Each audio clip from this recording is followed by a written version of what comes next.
Hello, my name is Crystal Puentes, and for this Ethics Corner, I'm going to be discussing ethical dilemmas that may arise as a result of medical screenings, particularly genetic tests that indicate a likelihood of developing a particular disease. So, one of the ethical dilemmas that I see is probably like the biggest one, I think, is how accurate this genetic testing is. And based off that information, especially when they're running these tests while they're still like during pregnancy, and then finding out that they have like a terminal illness or something like that. And, obviously giving the parents the choice, you guys can choose to terminate now. What is the likelihood that that test was wrong? And then they go ahead and terminate the pregnancy that could have been like a perfectly good, could have resulted in a perfectly good baby, like no actual like terminal diseases or something that would have came out of that. So that's one of the things that, there are those chances where the tests could be, not accurate, and making such a big decision off of just, the results of that. Of course, it's at the parents', discretion, but still it's kind of like, what if you do that? What if you do terminate a perfectly good pregnancy? So there's that as well. Sometimes you need to think about like, were you better off not knowing, and just letting things go as the way they're supposed to. And even as like adults that go and do genetic testing, and they go and do the testing, like psychologically, how will that impact them? Like knowing that, okay, I have the genes for this disease, and then you see people like doing stuff because of the results of those tests, that even though it's not like,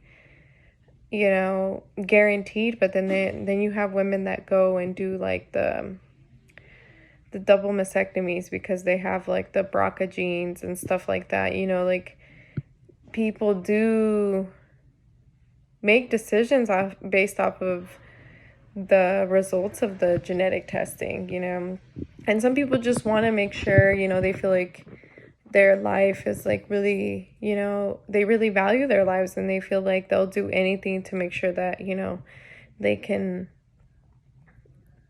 guarantee, like kind of in a way, like buy them more time and stuff like that. But like I said, this goes back to like, how accurate is this? Were they doing this like because it could actually happen, or was the test just a little off? Nothing is 100% with these tests. So that's the thing about it. And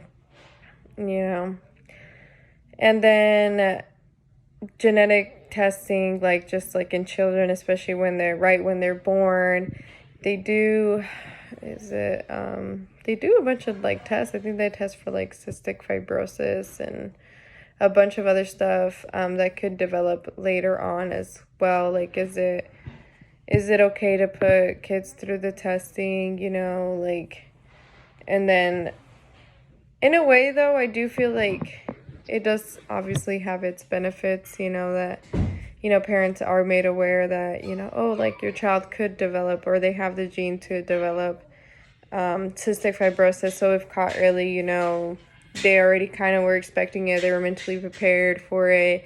It does like have, it's also like psychological benefits as well. Like they're not just like blindsided, and they already kind of probably at that point put time into like researching it and being prepared, knowing the treatment, kind of knowing how it goes, but at the same time, something like that is still hard, like a hard pill to swallow, because how like cystic fibrosis and other diseases, they do have like a time limit on life, like they do end up like passing away at a young age.